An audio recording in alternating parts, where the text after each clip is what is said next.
Hello students, welcome to magnet brains. मैं Rupali Verma. Magnet brains आपको 100% free education provide कराता है और कंटेंट भी पूरी तरीके से बहुत ही उम्दा क्वालिटी का रहता है। तो कंटेंट अच्छा मिल रहा है, एजुकेशन फ्री मिल रही है, तो बने रहिए हमारे साथ में।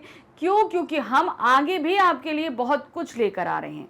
जैसे कि अभी आप देख रहे हैं कि CUT यानी कि कॉमन यूनिवर्सिटी एंट्रेंस टेस्ट की भी तैयारी हमारे यहाँ कराई जा रही है। इसके अलावा आपके सभी कॉम्पिटिटिव एग्जाम कि जितने भी वीडियो हैं, आपके किंडरगार्टन से लेकर class 12 competitive exam, olympiad, NTSC, NEET, JEE, सभी के वीडियोस आपको 100% फ्री मिलते हैं। तो आज भी जो हम वीडियो लेकर आए हैं ये भी 100% फ्री है।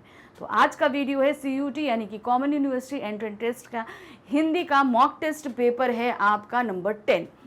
तो ये मॉक टेस्ट पेपर आपको इसलिए कराए जा रहे हैं कि आपका प्रैक्टिस बनी रहे, क्योंकि जितना आप प्रैक्टिस करेंगे चीज़ों को उतना समझ में आएंगी आपकी चीज़ें कि मतलब कैसे हमें पढ़ना है, कैसे फटाफट करना है, क्योंकि इस पेपर में आपके पास समय कम रहता है। इसमें गद्यांश भी आते हैं तो उनको पढ़ना है और हमें 45 मिनट के अंदर इस पेपर को कंप्लीट भी करना है। तो कैसे करना है ये बताते हैं। ये पेपर आपका टोटल 100% MCQs बेस्ड है, ये ध्यान रखिएगा। ये जितने भी प्रश्न पूछे जा रहे हैं सभी बहुविकल्पीय हैं। अब इसमें जब हमारे पास पेपर आएगा तो कुछ सामान्य निर्देश भी रहेंगे। जैसे यहाँ पर सामान्य निर्देश हैं कि यहाँ पर निर्धारित समय आपके पास 45 मिनट, यानी कि आपके क्वेश्चन पेपर में 50 क्वेश्चंस दिए जाएंगे जिसमें से आपको 40 करने हैं। और कितनी देर में करने हैं? 45 मिनट में करने हैं। 1 मार्क का आपको जो है अंक मिलेंगे 5, यानी कि एक आप क्वेश्चन करते हैं सही तो उसके लिए आपको 5 मार्क्स मिल रहे हैं। और अगर आपने गलत कर दिया तो उसमें से 1 नंबर आपका डिडक्ट कर दिया जाएगा, काट दिया जाएगा, यानी कि इसमें माइनस मार्किंग है। तो 40 क्वेश्चंस आपके 5 मार्क्स के, तो टोटल हो गया आपका 200 मार्क्स का ये पूरा क्वेश्चन पेपर। तो अब इसमें जो सबसे बड़ी चुनौती आ रही है आपके सामने वो है 45 मिनट्स के अंदर 2 या 3 गद्यांशों को करना। तो सबसे पहला जो काम करना है, मैं अपने हर वीडियो में आपको ये चीज़ बता रही हूँ कि हमें एक ही बार में गद्यांश को समझ लेना है, उसको बार बार पढ़ने का समय हमारे पास में नहीं रहेगा। तो जब भी गद्यांश आए एक बार में उसे कंप्लीट करिए। चलिए कैसे, क्योंकि ये अब कैसे देखिए, अपठित गद्यांश तो कहीं से भी पूछा जा सकता है। अब ये तो है नहीं कि उसको हम रट लें, ऐसा नहीं हो सकता। तो सिर्फ यही है कि जितने गद्यांश आपको मिल रहे हैं, जहाँ पे भी मिल रहे हैं, जैसे हम देख रहे हैं कि हमारे वीडियो में भी हम आपको कई सारे करा रहे हैं, तो यहाँ पर आपको उतना पढ़ते रहना है, करते रहना है, प्रैक्टिस करते रहना है। तो आप जाहिर सी बात है आप एकाग्र हो जाएंगे पढ़ने में, और जब एक्चुअल में आपके पास पेपर आएगा तो आप एक ही बार में उस अपठित गद्यांश को कर लेंगे। तो चलिए शुरू करते हैं, फिर से प्रैक्टिस शुरू करनी है भाई हमें। तो पहला गद्यांश है हमारे पास, निम्नलिखित गद्यांश को ध्यान पूर्वक पढ़ना है, एक ही बार में हमें अच्छे से ध्यान से पढ़ लेना है। क्या है? विज्ञान आज के मानव जीवन का अविभाज्य एवं घनिष्ठ अंग बन गया है। मानव जीवन का कोई भी क्षेत्र विज्ञान के अश्रुतपूर्व आविष्कारों से अछूता नहीं रहा है।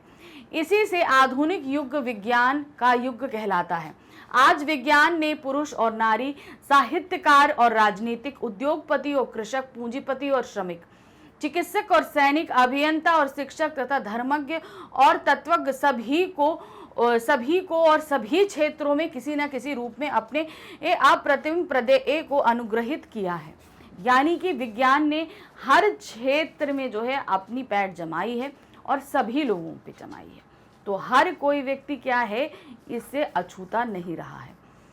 आज समूचा परिवेश विज्ञान में हो गया है। विज्ञान के चरण गृहिणी के रसोई घर से लेकर बड़ी बड़ी प्राचीरों वाले भवनों और अट्टालिकाओं में भी दृष्टिगत नहीं होते, प्रत्यु वे स्थल और जल की सीमाओं को लांघकर अंतरिक्ष में भी गतिशील हो गए हैं।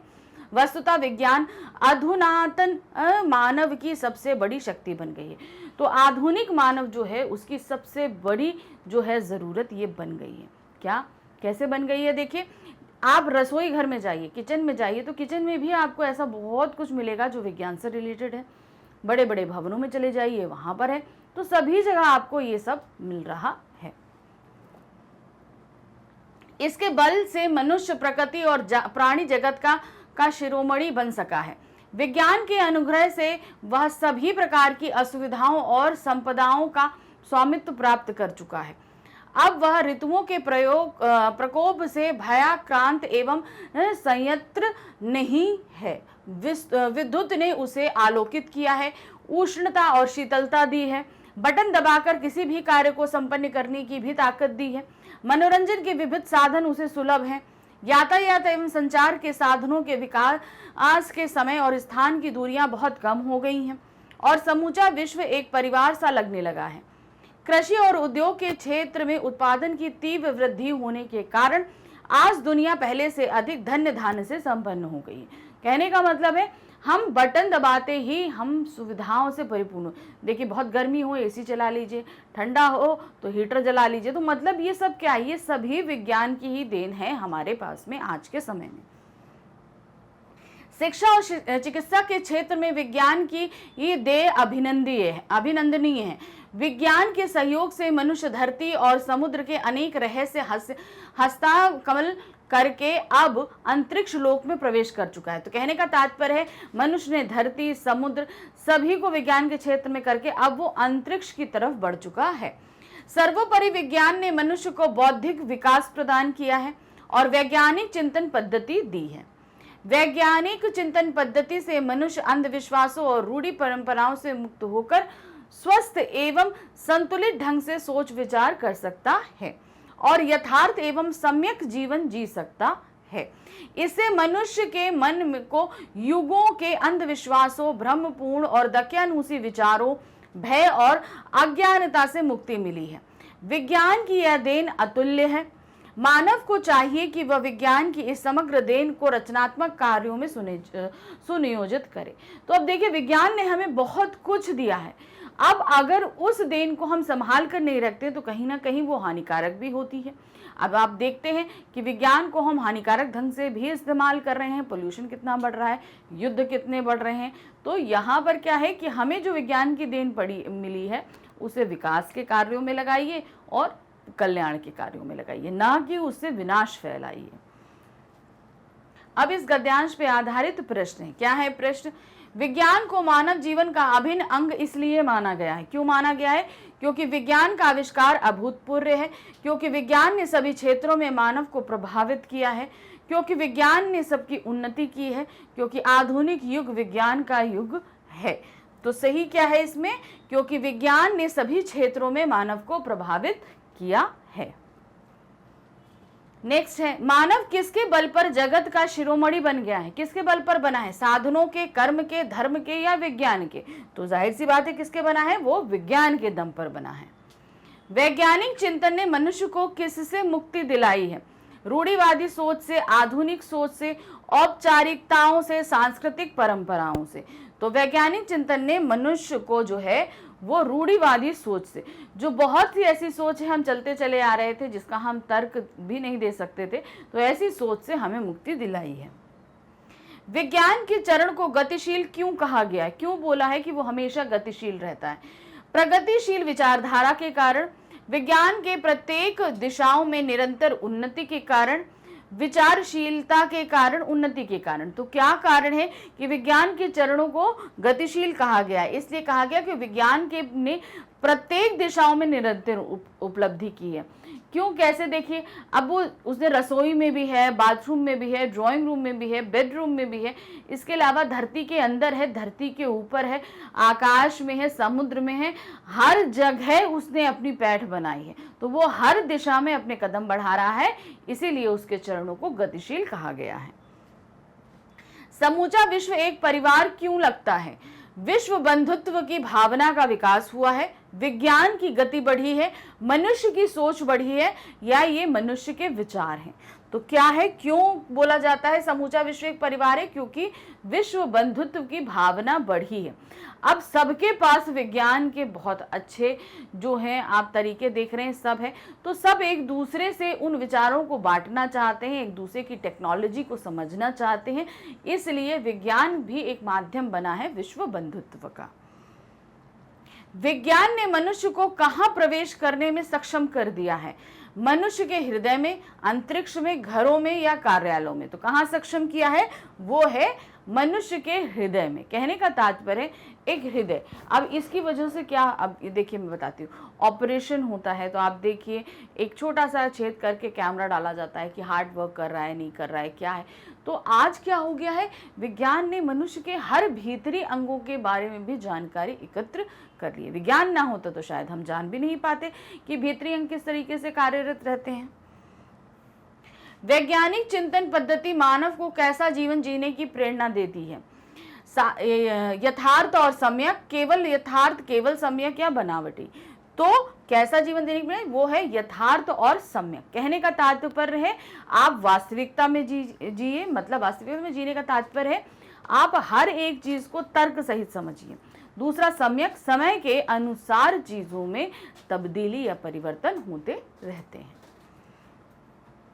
विज्ञान की देन को किन कार्यों में नियोजित अपेक्षा है, यानी कि अपेक्षित है, नियोजित करना अपेक्षित है। वो है रचनात्मक कार्यों में, सहयोगात्मक कार्यों में, विनाशात्मक कार्यों में या लाभप्रद कार्यों में। तो विज्ञान की देन को कैसे कार्यों में, वो है रचनात्मक कार्यों में, यानी कि आप रचना कीजिए, सृजन कीजिए, नई नई चीजों का निर्माण कीजिए, ऐसे कार्यों के ही करना अपेक्षित है। लेखक ने विज्ञान की सबसे बड़ी देन किसे माना है? चिकित्सा सुविधाओं को, शिक्षा सुविधाओं को, वैज्ञानिक चिंतन पद्धति को या मानव सोच को? तो उन्होंने क्या बोला है, वो है वैज्ञानिक चिंतन पद्धति को। गद्यांश के लिए उपयुक्त शीर्षक। अब ये जो गद्यांश हमने पढ़ा है इसके लिए अगर उपयुक्त शीर्षक देना चाहे तो आप क्या दोगे? विज्ञान और मानव, वैज्ञानिक चिंतन और मानव, विज्ञान की गतिशीलता, विज्ञान की उन्नति। तो इसमें कई हो सकते हैं, अपने मन से भी आप सकते, लेकिन जो हमें ऑप्शन दिया गया है हम उसी पे आएंगे। तो इसमें सही जो होगा वो है विज्ञान और मानव, क्योंकि विज्ञान हमारे चारों तरफ फैला है और मानव को उसे बहुत प्रभावित किया है। तो ये तो हो गया पहला गद्यांश। अब हम आते हैं हमारे दूसरे गद्यांश पे। क्या है, फिर से हमें ध्यान पूर्वक पढ़ना है, एक ही बार में हम इसको समझने की कोशिश करेंगे। खेल की कक्षा शुरू हुई तो एक दुबली पतली लड़की शिक्षक से ओलंपिक रिकॉर्ड्स के बारे में सवाल पूछने लगी। इस पर कक्षा के में सभी छात्र हंस पड़े। 4 साल की उम्र से ही उसे पोलियो था। जिस लड़की ने वो सवाल पूछे थे उसे 4 साल की उम्र से पोलियो था। शिक्षक ने भी व्यंग किया, तुम खेलों के बारे में जानकर क्या करोगी? तुम तो ठीक से खड़ी भी नहीं हो सकती। फिर ओलंपिक से तुम्हारा क्या मतलब है? तुम्हें कौन सा खेलों में भाग लेना है जो यह सब जानना चाहती हो? उदास होकर लड़की चुपचाप बैठ गई। सारी क्लास उस पर देर तक हंसती रही। घर जाकर उसने माँ से पूछा, क्या मैं दुनिया की सबसे तेज धावक बन सकती हूँ? उसकी माँ ने उसे प्रेरित किया और कहा, तुम कुछ भी कर सकती हो, इस संसार में नामुमकिन कुछ भी नहीं है। अगले दिन जब खेल पीरियड में उसे बाकी बच्चों से अलग बिठाया गया तो उसने कुछ सोचकर बैसाखियां संभाली और दृढ़ निश्चय के साथ बोली, सर याद रखिए, अगर लगन सच्ची और इरादे बुलंद हो तो सब कुछ संभव है। जिस शिक्षक ने उससे बोला था कि तुम ठीक से चल नहीं सकती, उसको आज उसने जवाब दिया कि आपके अगर इरादे पक्के हों तो आप सब कुछ कर सकते हैं। सभी ने इसे भी मजाक में लिया और उसकी बात पर ठहाका लगाया। आज भी उसने जब ये बात कही तो सभी ने उसकी बातों का मजाक बनाया। अब वह लड़की तेज चलने के अभ्यास में जुट गई। वह कोच की सलाह पर अमल करने लगी, अच्छी और पौष्टिक खुराक लेने लगी। कुछ दिनों में उसने अच्छी तरह चलना फिर दौड़ना सीख लिया। उसके बाद वह छोटी मोटी दौड़ में हिस्सा लेने लगी। अब कई लोग उसकी मदद के लिए आगे आने लगे। वे उनका उत्साह बढ़ाते, उसके हौसले बुलंद होते। उसने 1960 के ओलंपिक में 100 मीटर, 200 मीटर और आपके 4x100 रिले के वर्ल्ड रिकॉर्ड बनाकर सबको आश्चर्यचकित कर दिया। ओलंपिक के इतिहास रचने वाली वह बालिका थी अमेरिका की प्रसिद्ध धाविका विल्मा रुडोल्फ। तो विल्मा रुडोल्फ जो एक तरीके से पोलियो से ग्रसित थी, उन्होंने दृढ़ निश्चय करके कितने रिकॉर्ड हासिल किए। ये एक प्रेरणादायक गद्यांश हमारे सामने था। अब इसी गद्यांश पर कुछ प्रश्न हैं, देखते हैं क्या है। निम्नलिखित प्रश्नों के उत्तर के लिए सबसे उचित विकल्पों का चयन कीजिए। तो क्या है, व्यंग किया का सबसे उपयुक्त अर्थ होगा। व्यंग किए का अर्थ क्या होगा? डांट लगाई, ताना मारा, उपहास किया या निकाल दिया। तो व्यंग किया का जो सबसे उपयुक्त अर्थ है वो है आपका ताना मारना, किसी को टीज करना। पौष्टिक खुराक में दोनों शब्द क्रमशः, पौष्टिक और खुराक, इसमें दोनों शब्द क्या हैं? देशज और आगत, तत्सम और आगत, तत्सम तद्भव या तद्भव और तत्सम। तो क्रमशः पौष्टिक जो शब्द है वो तत्सम है और खुराक जो है वो आगत शब्द है, यानी कि दूसरी भाषा से लिया गया है। नेक्स्ट आते हैं, तुम्हें कौन सा खेलों में भाग लेना है? भावार्थ की दृष्टि से देखें तो उपयुक्त वाक्य क्या है? यानी कि अगर ये हम देखें, हमारे सामने जो ये वाक्य है ये किस तरीके का वाक्य है? प्रश्नार्थक वाक्य है, विधानार्थक वाक्य है, निषेधात्मक अर्थक वाक्य है या विस्मयार्थक वाक्य है? तो आप ये देखेंगे तुम्हें कौन सा खेलों में भाग लेना है, आप ये बोलेंगे तो प्रश्नार्थक वाक्य नहीं, यहाँ पे कोई क्वेश्चन नहीं किया जा रहा है। तुम्हें कौन से खेल में, ये नहीं पूछा जा रहा है, वो व्यंग किया जा रहा है, तुम्हें कौन सा खेलों में भाग लेना है, यहाँ पे क्वेश्चन नहीं है, तो इसलिए ये प्रश्नार्थक नहीं होगा। ये क्या होगा? ये एक विधानार्थक वाक्य है, यानी कि विधानवाचक वाक्य है, सिंपल एक स्टेटमेंट है, इसमें क्वेश्चन नहीं है, ये एक सिंपल स्टेटमेंट है। नेक्स्ट आते हैं, लड़की के सवाल पूछने पर छात्र हंस पड़े क्योंकि लड़की खेलना नहीं चाहती थी, बहुत छोटी थी, खेलना नहीं जानती थी, खेल नहीं सकती थी। तो यहाँ पर क्यों हंस पड़े? क्योंकि वो लड़की खेल नहीं सकती थी, इसीलिए सब उसके सवालों पर हंस पड़े। वो पोलियो से ग्रसित थी, खेल नहीं सकती थी। आपके विचार से लड़की को सफलता की सबसे बड़ी प्रेरणा किसने दी? किसने उसे बहुत ज्यादा प्रेरणा प्रदान करी थी? उसकी माँ ने, उसके प्रशिक्षक ने, उसके शिक्षक ने या उसके सहपाठियों ने? तो उसको प्रेरणा देने का काम किया था उसकी माँ ने। शिक्षक के उत्तर से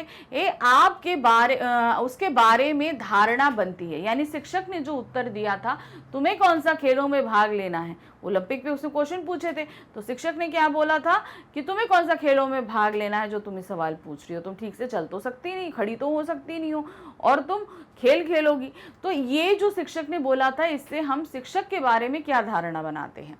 कठोर था, हितैषी था, सत्यवादी था या प्रेरक था? तो हमें ये समझ में आता है कि वो एक कठोर व्यक्ति था।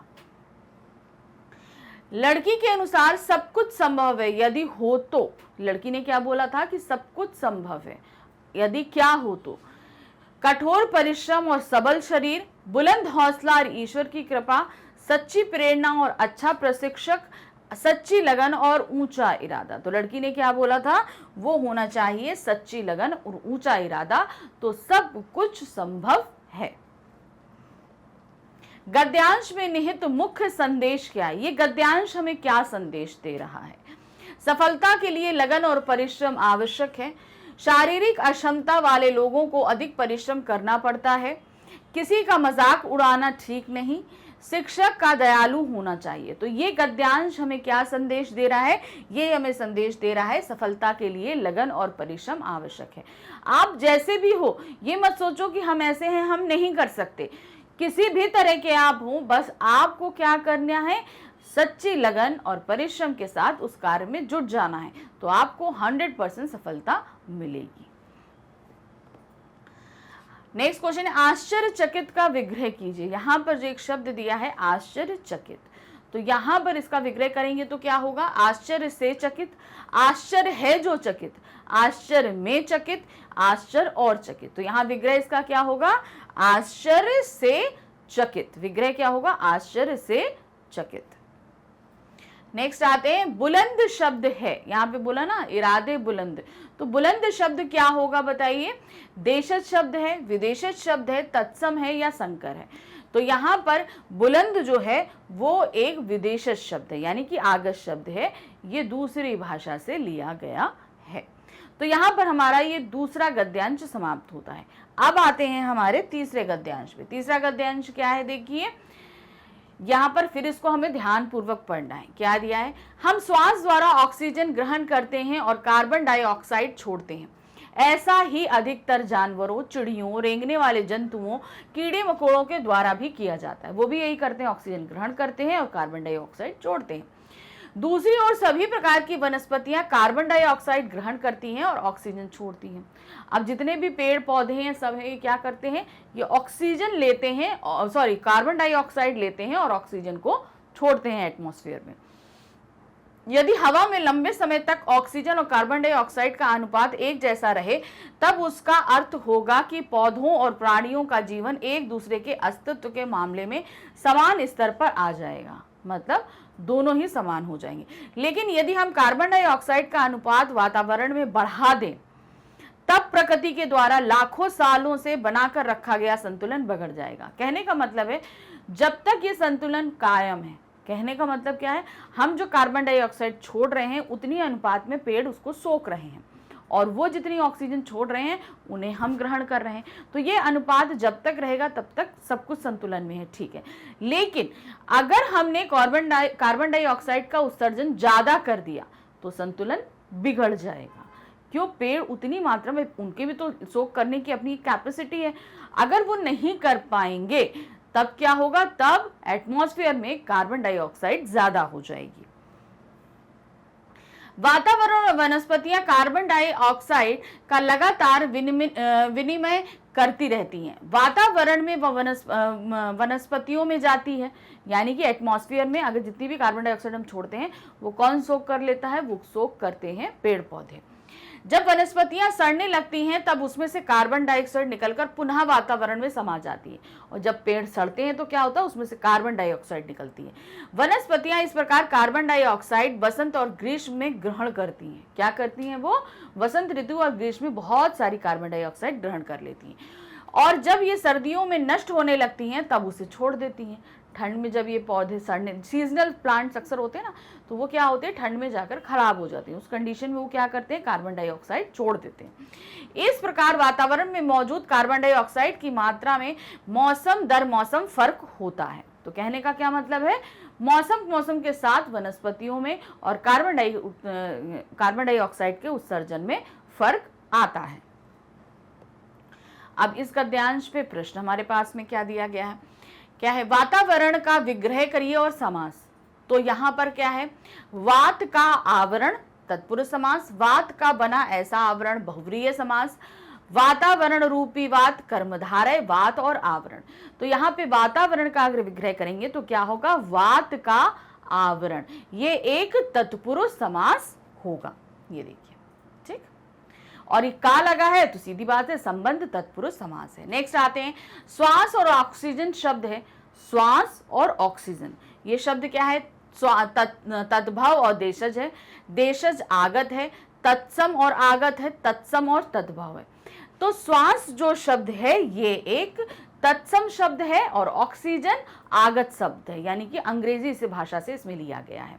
और श्वास ये एक संस्कृत भाषा का शब्द है जिसे हिंदी में जैसे का वैसा ही लिया गया, इसमें कोई बदलाव नहीं किया गया है।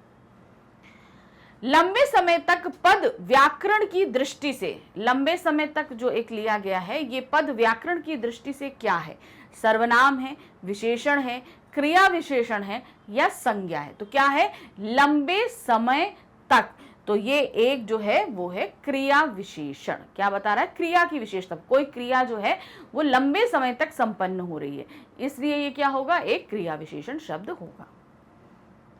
गद्यांश का मुख्य विषय क्या है, ये जो गद्यांश हमने पढ़ा इसका मुख्य विषय क्या है, श्वास द्वारा ऑक्सीजन ग्रहण करना, पौधों और प्राणियों का जीवन, वसंत और ग्रीष्म ऋतु में वनस्पतियां, ऑक्सीजन और कार्बन डाइऑक्सीजन का संतुलन।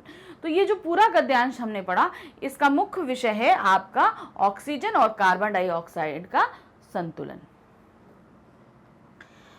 विनिमय का अर्थ होता है, विनिमय का क्या होता है, अर्थ क्या है, देखना, खरीदना, लेना, देना, आना जाना, लेना, पहुंचाना। तो क्या है, विनिमय, विनिमय का अर्थ होता है आपका लेना और देना, हम ले भी रहे हैं और दे भी रहे हैं, जिसको हम क्या कहते हैं, गिव एंड टेक। ठीक है, मतलब मान लीजिए हमने किसी से कुछ लिया, उसके बदले में उसे कुछ दिया, जैसे कि हम पेड़ पौधों और मनुष्यों के बीच में होता है। हम कार्बन डाइऑक्साइड छोड़ते हैं और ऑक्सीजन लेते हैं, और इसके बदले में जो हमारी छोड़ी हुई कार्बन डाइऑक्साइड है वो पेड़ ग्रहण कर लेते हैं और हमारे लिए ऑक्सीजन हमें दे देते हैं। तो ये क्या है, विनिमय। नेक्स्ट आते हैं, हम श्वास के साथ ऑक्साइड क्यों छोड़ते हैं? हम सांस के साथ ऑक्साइड क्यों छोड़ते हैं, क्या कारण है?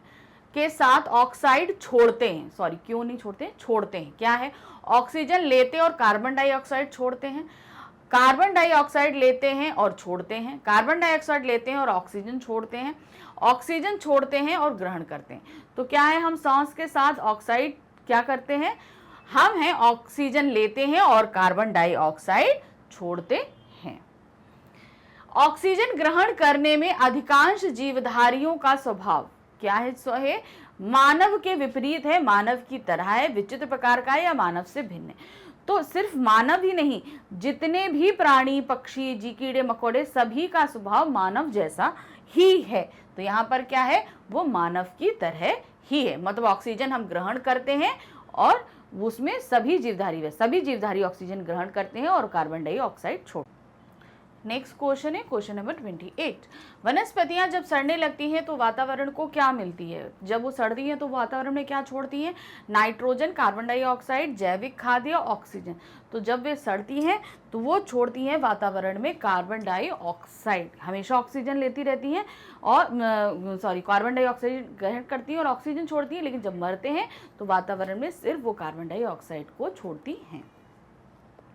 नेक्स्ट है, पौधों और प्राणियों का जीवन एक दूसरे के अस्तित्व के समान आ जाएगा जब हवा में लंबे समय तक, यानी कि हमारा पौधों का और प्राणियों का जीवन लंबे समय तक अस्तित्व में बने रहे, जब वातावरण में क्या रहेगा, कार्बन डाइऑक्साइड मिलना बंद हो जाए, कार्बन डाइऑक्साइड और ऑक्सीजन का अनुपात समान रहे, वनस्पतियां कार्बन डाइऑक्साइड का विनिमय करती रहें, सूर्य का प्रकाश मिलता रहे। तो क्या होगा, जब हमारा कार्बन डाइऑक्साइड और ऑक्सीजन का संतुलन बना रहेगा तभी इन दोनों यानी कि पौधों और प्राणियों का अस्तित्व बना रहेगा।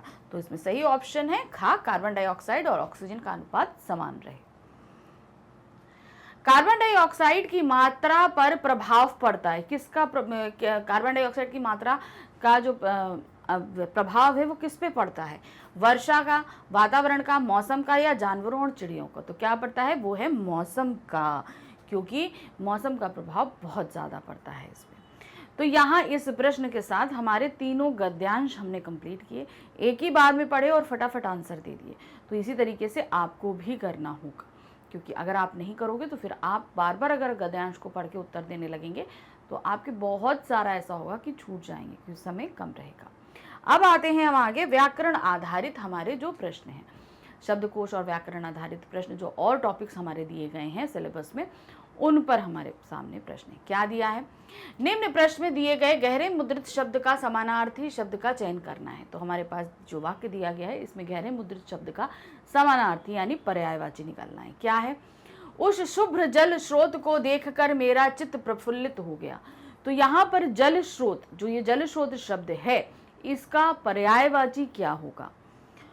उत्स, वत्स, पीयूष, मत्स्य। तो यहाँ पर जल स्रोत का जो पर्यायवाची है वो क्या है? उत्स। ये देखिए क्या होगा इसका, जल स्रोत के अन्य पर्यायवाची शब्द हैं निर्झर, श्रोता, सोता, श्रोता, झरना, प्रपात, प्रस्थवर्ण। और जबकि दूसरे और शब्द हैं वत्स। वत्स का अर्थ होता है बच्चा, पीयूष का होता है अमृत और मत्स्य का होता है मीन। नेक्स्ट क्वेश्चन आते हैं, निम्नलिखित शब्दों में कौन सा शब्द समुद्र का पर्यायवाची है? तो आपको बताना है समुद्र का पर्यायवाची कौन सा है। रत्नाकर, मधुकर, नरपति, दिनकर। तो यहां पर जो समुद्र का पर्यायवाची है वो है आपका रत्नाकर। रत्नाकर समुद्र का समानार्थी शब्द है। समुद्र के अन्य पर्यायवाची शब्द हैं सागर, पयोधि, उदधि, नदीश, जलधि, अरणव। अन्य शब्दों के पर्यायवाची शब्द हैं जिनमें है आपका मधुकर। मधुकर का मतलब होता है भंवरा या भ्रमर। दिनकर होता है रवि और सूर्य। नरपति होता है राजा और नृप। अनाज का पर्यायवाची शब्द होगा चाह, शस्य, सलिल या रूपा। तो यहां पर जो अनाज है उसका पर्यायवाची होगा शस्य। ठीक है, ये देखिए अनाज का समानार्थी शब्द है शस्य। कुछ अन्य पर्यायवाची शब्द हैं अन्न, खाद्यान्न, धन्य, गल्ला, दाना। अन्य शब्दों के पर्याय हैं चाह का होता है इच्छा, सलिल का होता है हवा, रूपा का होता है रजत या चांदनी। तो ये बाकी शब्दों के भी पर्यायवाची आपको दे दिए गए हैं। नेक्स्ट आते हैं, दिए गए विकल्पों में से अमृत का विलोम शब्द है। यहाँ पर क्या है, अमृत का विलोम शब्द क्या होगा? भय, सुधा, विष, जलज। तो यहाँ पर हम देख रहे हैं अमृत का जो आपका विलोम है अमृत, और वो होगा विष। ये देखिए, अमृत अर्थात जिसे पीने में जीव अमर हो जाते हैं, और अमृत का विलोम है विष अर्थात गरल या जहर, हलाहल, जिसकी एक बूंद भी मृत्यु का कारण बन सकती है। निम्नलिखित विकल्पों में से कौन सा शब्द सरल शब्द का विलोम नहीं है? आपको क्या बताना है? अब सरल शब्द का जो विलोम नहीं है, क्या दिया है? कुटिल, वक्र, कठिन, निरर्थक। तो अब आप यहाँ पर देख रहे हो सरल, सरल का विलोम यहाँ पे कुटिल भी है, वक्र भी है, कठिन भी है, निरर्थक नहीं है। निरर्थक मतलब जिसका अर्थ ना हो, जो सही अर्थ में ना हो। तो यहाँ पर जो विलोम नहीं है सरल का वो है निरर्थक। ये देखिए, दिए गए विकल्पों में निरर्थक सरल का विलोम शब्द नहीं है। सरल का अर्थ आसान, जबकि निरर्थक का अर्थ है व्यर्थ या अर्थ रहित, जिसका अर्थ नहीं हो वो अर्थ होता है। नीचे दिए गए वाक्यों को पढ़कर सही उत्तर का चयन करना है। अब हमारे पास दो वाक्य दिए गए हैं, उनको हमने पढ़ना है, फिर उसके नीचे जो विकल्प दिए हैं उसके अनुसार हमें टिक मार्क करना है। क्या है? जहां समान वर्णों की आवृत्ति बार बार हो वहां अनुप्रास अलंकार कहते हैं। तो ये तो सही है, समान अर्थ जहां पर जो आते हैं वर्ण, यानी कि एक ही वर्ण को बार बार हम इस्तेमाल करते हैं, वहां पर अनुप्रास अलंकार होता है। फिर है, जहां शब्दों के अर्थ की वजह से काव्य में चमत्कार उत्पन्न हो वहां अलंकार, यमक अलंकार होता है। यानी कि शब्दों का अर्थ, भाई अर्था जो आपके शब्दालंकार है ना, वो हमारे क्या होते हैं? यमक अलंकार के अंदर। अब वहां पर जैसे यमक अलंकार है कनक, कनक, तो यहाँ पर एक ही शब्द दो बार आया है लेकिन इसके अर्थ फर्क है, इसलिए वहां पे चमत्कार पैदा हो रहा है। तो इसलिए यहाँ पर जो होगा वो है आपका, दोनों विकल्प सत्य हैं, पहला वाला भी दूसरा वाला भी। नीचे दिए गए वाक्यों को पढ़कर सही उत्तर का हमें चयन करना है। फिर से हमारे पास दो वाक्य हैं और इसके उत्तर का चयन करना है। आज्ञार्थक वाक्यों द्वारा आज्ञा, अनुमति एवं प्रार्थना का बोध कराया जाता है, बिल्कुल सही है। दूसरा, क्या आप कल जाएंगे, आज्ञार्थक वाक्य है? नहीं, ये तो आज्ञार्थक वाक्य नहीं है, ये तो सीधे सीधे प्रश्नवाचक वाक्य में आ रहा है। तो यहाँ पर पहला सही है और दूसरा हमारा गलत है। तो ये सही है, पहला सत्य है, विकल्प दो असत्य है। नीचे फिर हमारे पास नीचे दो वाक्य दिए गए हैं, उसके अनुसार विकल्प करना है। मौके का फायदा उठाना एक मुहावरा है। दूसरा, 9-2-11 होना एक कहावत है। यहाँ पे ये दोनों ही वाक्य जो हैं वो असत्य है। कहने का कैसे तात्पर्य है? मौके का फायदा उठाना एक कहावत है, जबकि 9-2-11 होना एक मुहावरा है। तो मतलब ऊपर नीचे कर दिया है, मुहावरा और कहावत। तो इस तरीके से ये दोनों ही कथन हमारे क्या हैं? असत्य हैं। ध्यान रखिए, हमें लोकोक्तियों और मुहावरों यानी कहावत और मुहावरों में फर्क समझ में आना चाहिए। अब क्या है? निम्नलिखित सूची 1 के शब्दों को सूची 2 में उनके अर्थ के साथ सुमेलित करना है। हमारे पास 2 सूची दी गई हैं और उनके अर्थों के साथ हमें उसे सुमेलित करना है। क्या दिया है? परिमल, वरिष्ठ, उत्तंग, ग्रीवा। तो यहाँ पर अगर हम देखें तो सबसे पहले ध्यान रखना होगा कि इसके अर्थ के साथ। तो हम यहाँ पर लिख लेते हैं, जैसे ए है, फिर आपका बी है, सी है, फिर आपका डी है। तो ये आया ना। तो अब जैसे परिमल, परिमल का अर्थ क्या है? सर्वोत्तम गंध। तो यहाँ पर हमारा क्या रहेगा? 3 रहेगा। ओके। फिर आते हैं वरिष्ठ। वरिष्ठ का क्या मतलब होता है? बड़ा। वरिष्ठ का मतलब होता है बड़ा। तो यहाँ पर बी हो गया 1। उत्तंग, उत्तंग का मतलब होता है ऊंचा। फिर ग्रीवा, ग्रीवा मतलब गर्दन। तो वो अपनी जगह सही है। तो ये हमने ऑर्डर निकाल लिया। अब इसको चेक करते हैं, क्या है हमारा? ए का 3 तो कहां पर आ रहा है? 2 में आ रहा है। बी का 1 ये आ रहा है हमारा। सी का 2 और डी का 4, यानी कि घा हमारा सही आएगा। देखिए घा हमारा एकदम सही है।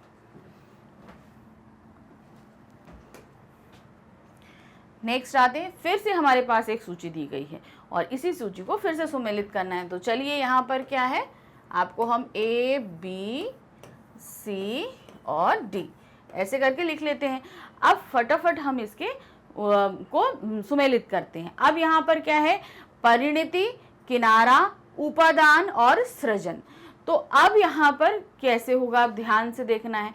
सबसे अच्छा जो है परिणति, ए, परिणति का अंत होता है अंत, नंबर 4 लगा दिया हमने। किनारा, किनारा का हमारा यहाँ पर क्या रहेगा, तट, वो अपनी जगह सही है, तो बी का हमारा 2 आ जाएगा। उपादान, उपादान का होता है साधन और सृजन का होता है निर्माण, तो ये हमारे सारे लग गए। ओके, अब चेक कर लेते हैं। ए का है 4, तो वो पहला वाला जा रहा है, बी का 2, सी का 1 और डी का 3, तो पहला यानी कि का हमारा एकदम सही है। नेक्स्ट आते हैं, दिए गए वाक्य में उपयुक्त शब्द चयन करके रिक्त स्थान की पूर्ति कीजिए। हमारे पास वाक्य दिया गया है, इसमें हमें सही शब्द को लिखना है। क्या है, किसी अनिष्ट की आशंका से मेरा दिल डैश लगा, क्या हुआ, गरजने लगा, धड़कने लगा, धाएं धाएं करने लगा, झनझनाने लगा। तो दिल क्या करता है, वो तो धड़कता है, तो यहाँ पर क्या होगा, खा हमारा धड़कने लगा। किसी अनिष्ट की आशंका से मेरा दिल धड़कने लगा। वाक्य में रिक्त स्थान में धड़कने शब्द का प्रयोग शुद्ध है।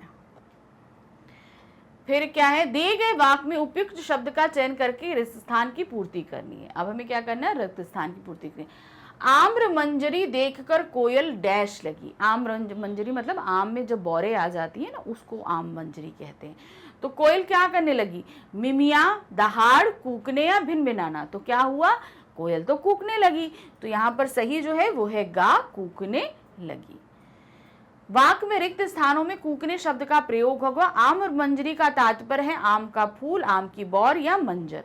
तो जब आम का सीजन कब होता है, हमारा गर्मियों में होता है, तो वसंत ऋतु के मौसम में जो है वो आम में मंजरियां आ जाती हैं, अर्थात आम में बौरे फूट जाती हैं, उसी को हम बोलते हैं आम मंजरी या आम बौरे। नेक्स्ट क्वेश्चन, निम्नलिखित वाक्यांशों में से प्रथम व अंतिम निश्चित है, शेष का उचित क्रम दीजिए। अब हमारे पास 6 ऑप्शन दिए हैं, 6 में पहला और आखिरी डिसाइडेड है, मतलब इसमें हमारा बदलाव नहीं होगा। अब बचे बीच में हमारे 4 वाक्यांश, इन वाक्यांशों को हमें ठीक से अरेंज करना है। पहला और आखिरी अपनी जगह पे सही है, बीच के चारों को हमें अरेंज करना है। अब उसके लिए पहले हमें पढ़ना पड़ेगा। क्या है, स्वदेश प्रेम के नागरिकों ने देश के सदा आवाहन पर वशीभूत होकर बड़े से बड़ा त्याग किया है। तो क्या दिया है, स्वदेश प्रेम के वशीभूत होकर, क्या है, स्वदेश प्रेम के वशीभूत होकर नागरिकों ने देश के आवाहन पर सदा बड़े से बड़ा त्याग किया है। तो ये हमारा सही होगा। तो फिर से करते हैं, देश प्रेम के वशीभूत होकर, तो यहां पर क्या आया, वाह, होकर नागरिकों ने देश के आवाहन पर ला सदा